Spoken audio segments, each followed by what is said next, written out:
My question is, what was the issue before the Supreme Court and what was the decision? Which I will also attempt to answer. The question was, is it lawful? Is it legal?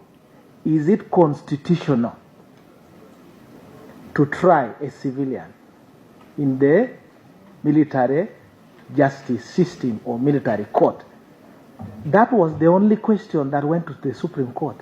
And the answer was, it is unconstitutional, it is illegal. I want the movers to show me in this bill how you have complied with the decision. There was one decision that it is unconstitutional. Do not try civilians before the court martial. I want to find out where in this bill you have aligned that question, which was answered by majority unanimously, so that I can trace it. So far, I have failed to see it.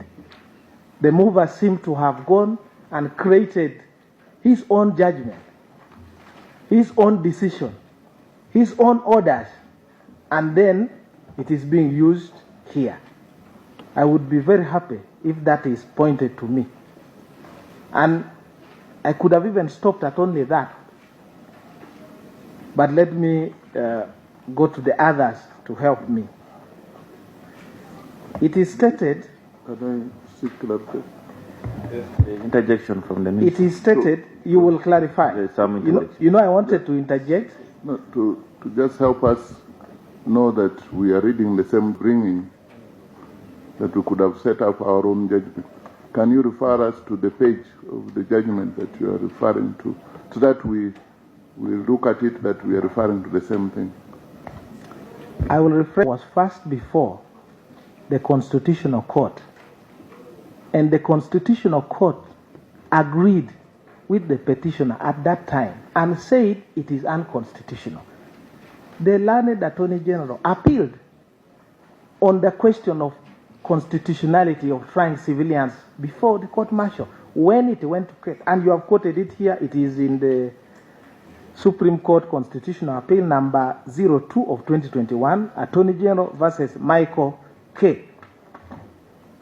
And for me, I am just saying, you will answer.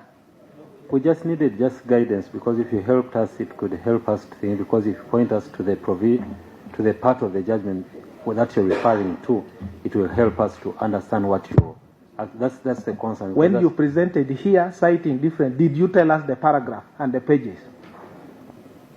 I'm following from you, because you say you were presenting, because we read, you presented here, there is no single paragraph of the decision that you have referred to. I can refer to your presentation, the learned Attorney General. So you want us to provide you the provision? I will not do for you your job. Okay. Yes. Thank you. So we are happy to. Thanks. Yeah, and thank you, Chair. The second issue that I would raise is that the justification further says this bill, some provisions, some sections of it, are in compliance of the orders.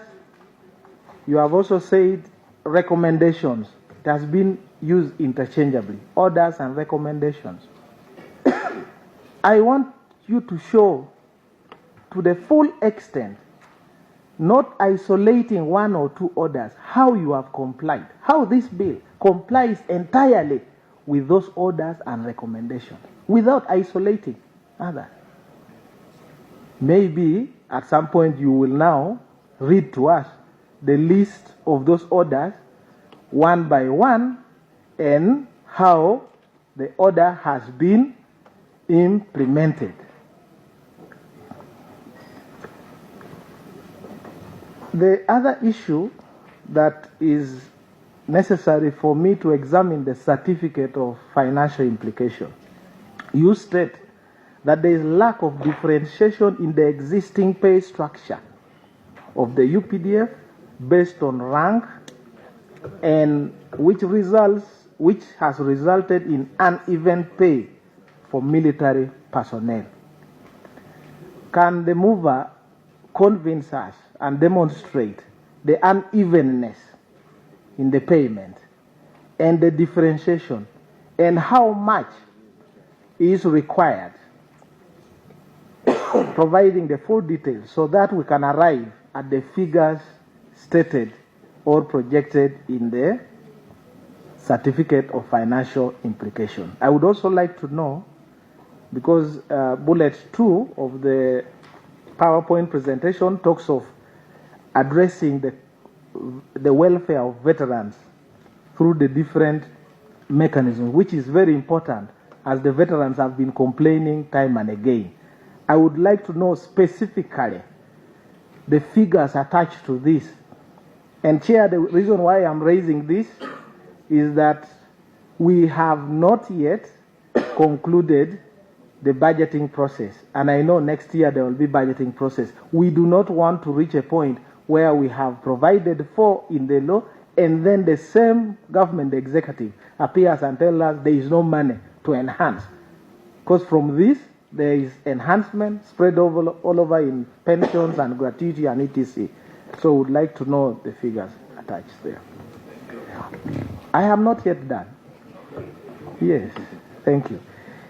Of the forces, the two exist, and they are called the Land Force and the Air Force. We want to add two more, the Reserve Force and the Special Force. Of the four, only one is given the word command. The rest, Land Force, Air Force, Reserve Force. But this one is said Special Force Command. I am not subject to military law. The use of the word command in law, is it creating a superior force over and above the rest? Because if I am the one Special Force Command, and I just want to understand whether that is the spirit, so that when I'm making a law, I can explain that there is now a superior called Special Force Command, and yet the others are command. Or it is best to call it a special force and then remove the command. That is my concern, the use of the word command, not on the speciality it is. It can be special in other ways, and that can work. There is a question throughout what we call service offense. I don't want to go to offense. In your understanding, what is a service in the defense forces?